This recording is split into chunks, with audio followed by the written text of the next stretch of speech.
In a small, rural, 500-year-old fishing village, foreign to us, a child was born on December 25th, 1982, near Yangshuo, China.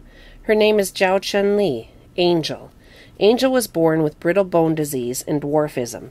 She stands at 91 centimeters and weighs only 39 pounds. For such a little person, she has big dreams. After a very challenging childhood, filled with the pain of broken bones in the body and the pain of discrimination in the spirit, she was resilient and determined. She grew into a beautiful young woman with a limited knowledge of understanding of the world, as she has never left her fishing village for the first 17 years of her life. She was like a frog in the well.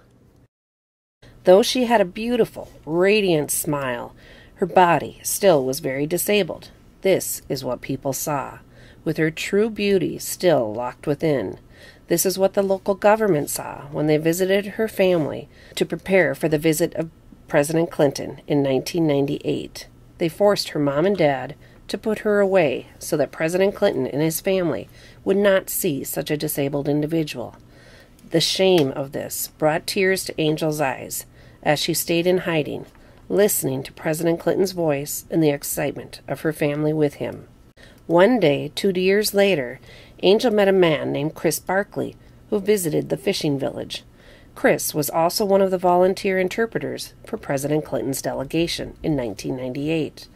Chris visited Angel's home and saw the pictures of President Clinton with her family, but without Angel. After learning of her story, being a man of compassion, he provided opportunities for Angel to learn English, which she mastered quickly, hired her at a new hotel he built in Yangshuo, and changed her life forever. Now, 11 years later, Angel is a receptionist and accountant at Yangshuo Mountain Retreat. All who meet her are inspired by her spirit, her smile, and her contagious laughter. I was one of those people.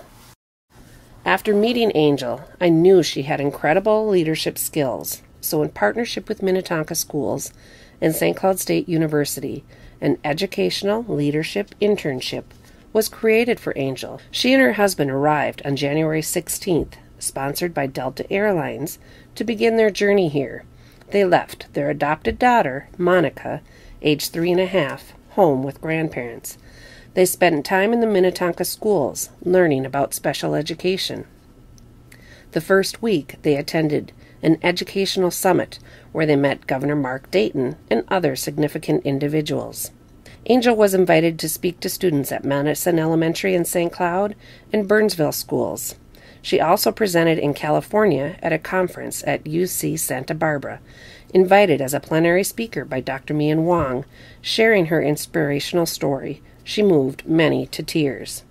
She also was able to meet at the Pacer Center in Minneapolis, where she learned about assistive technology and avenues for students with disabilities to be included in education. I learned about a lot of new technology. I did not know this was available, but it is not available in China still.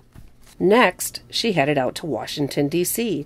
for a presentation to the U.S. Department of State, after being invited by Judy Heumann, the special advisor to Barack Obama on international disability rights, to share her story. At the end of the visit, Judy reached over to Angel and said, "You are officially now an advocate."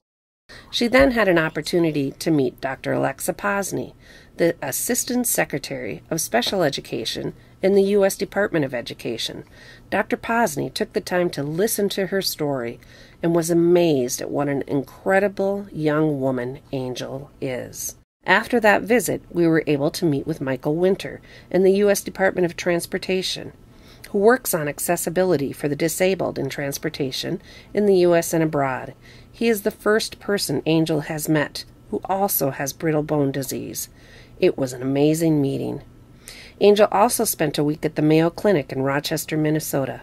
Through connections that Tim Alexander, the assistant superintendent in Minnetonka, had, she was provided full medical care through their charity foundation.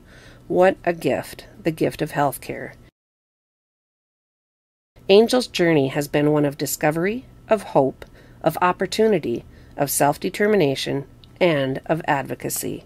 It is also a love story between Xiao Moi, her husband, who was told not to marry her because of her disability.